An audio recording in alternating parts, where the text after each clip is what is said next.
I'm Marina, and I'm going to be your director and counselor for our trip to Italy. This is IAT's fourth annual trip, and this year we will be going to four different cities in Italy.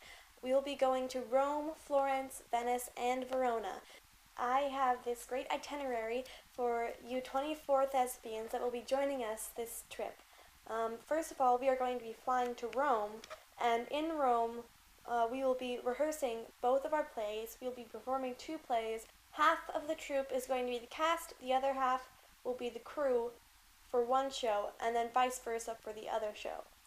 And when we perform our first show, The Merchant of Venice by William Shakespeare, and our second show, an original Commedia dell'arte piece, which is a classic Italian theater play form.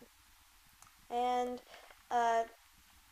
so we'll be rehearsing, and we will also visit the famous Teatro dell'Opera, and we'll tour the ancient theater there in Rome, because there is a lot of ancient and historic theater that holds a lot of history behind the roots of theater in Rome. We will also be going to Florence. That's where we will fly next, and that's where we're going to perform Commedia in Maggio Musicale Floriento, which is the Maggio Music Festival of Florence. We're going to see a football match, which is what we would call soccer, and football is a game that Italians love, and it plays a big role in the Italian culture. It's a great way to get the family together and play as a team, which I know that family and friends and togetherness is a great part of the Italian culture that they really value. So we're going to definitely see a football match all together, and we're going to do a lot of sightseeing in Florence. We're going to be reading a lot of our plays, and we'll be keeping a journal, and we will also visit the Teatro Verdi, which has a great showcase for us there. Then we will be flying to Venice, and we're going to do some classic Italian sightseeing touristy things like a gondola ride for sure, and we will see Venezia, which is a play about Venice, so it will be a great time for you to see theater that will get you in touch with the culture of Italy, and especially Venice. Also, we will visit the Teatro San Gallo, which is a great theater again in Venice, and we will definitely be reading more of our plays. Remember, one of the goals is to read 15 plays while we are in Italy. Then we'll be flying to Verona, and we will visit Juliet's balcony. Juliet, Romeo and Juliet, in Fair Verona, where we later seen. Yeah, that's where it actually takes place. So we're going to see Juliet's balcony, and we're also going to visit Arena Verona, which is where we will perform our show, our Merchant of Venice show, which will be perfected by the time we get to Verona. Then we'll be flying back to Rome, which is where we'll fly back to the U.S. That will be the end of our trip. Let me give you a little bit of starting information about Italy. You will be getting this entire packet of all this information sent directly to you. But for now, let me just tell you some of the commonly used phrases in Italy.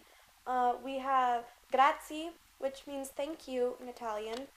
Prego, which means you're welcome. Pardon me is permesso.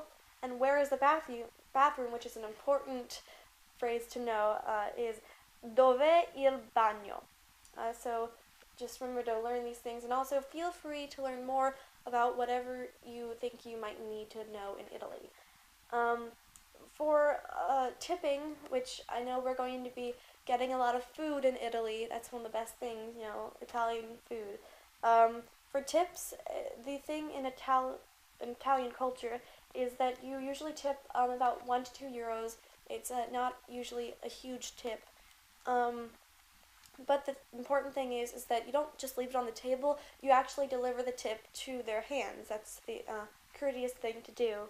And sometimes the gratuity is included on the check, so make sure you guys read your checks and everything in bills and stuff, things like that.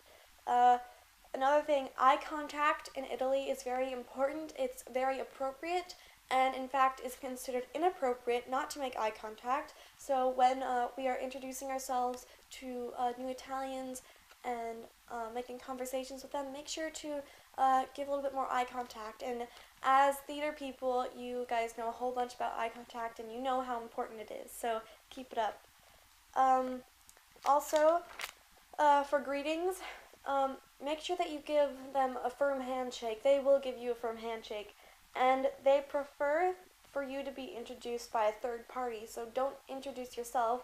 We can all introduce each other to new people and new friends. And you know the saying, buongiorno. It's, hello, buongiorno. For personal space, the Italians' personal space bubble is very, very small. They love to be, in touch. They love to be close. So your conversations with Italians are going to be a lot closer than they would with, the people that you're used to in America.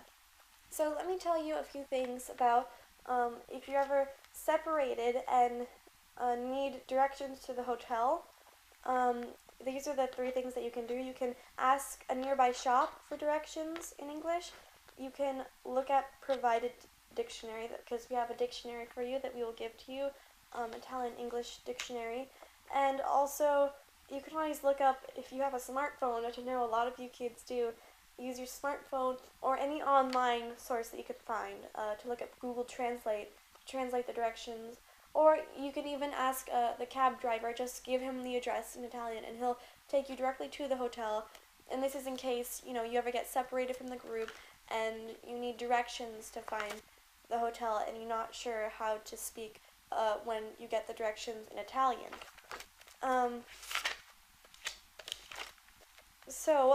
Next, another scenario is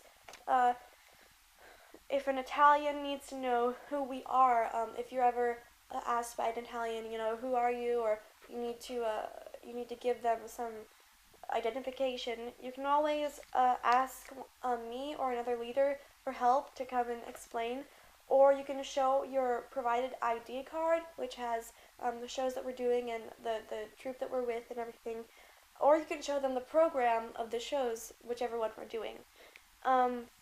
You can do any of those things in case you need that information. Let's say that an actor or a crew member feels unsafe in any situation. That can happen a lot, especially with actors and theater. The first thing you do is you call hold if you're on stage. If you're on stage and you feel unsafe, you always call hold, and that will stop anything and everything that goes on in the theater. You just stop because we want to make sure that you guys feel safe at all times. Also, you can talk to me or any other adult. And also, if you're in a situation and you just don't feel right, the best thing is at the moment just to walk away. You know how your teachers say, walk away from the situation and try to come back with a fresh new attitude so things don't escalate and turn into something bad. Or let's say that there's a verbal or physical violence that goes on between any members of our troupe. We want to make sure that if that happens, you get an adult to break it up.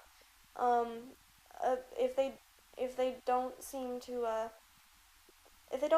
be at the point where they need an adult's help, you can always first ask them to calm down. Make sure that you don't get involved in any way. Again, if they do not calm down after you ask politely, then do get an adult. Or if it really gets to the point, just call security, especially if we're in the hotel rehearsal space. Make sure that you call security if it gets too much. Let's say that an actor is injured during a run. This could be a great teamwork challenge for you guys.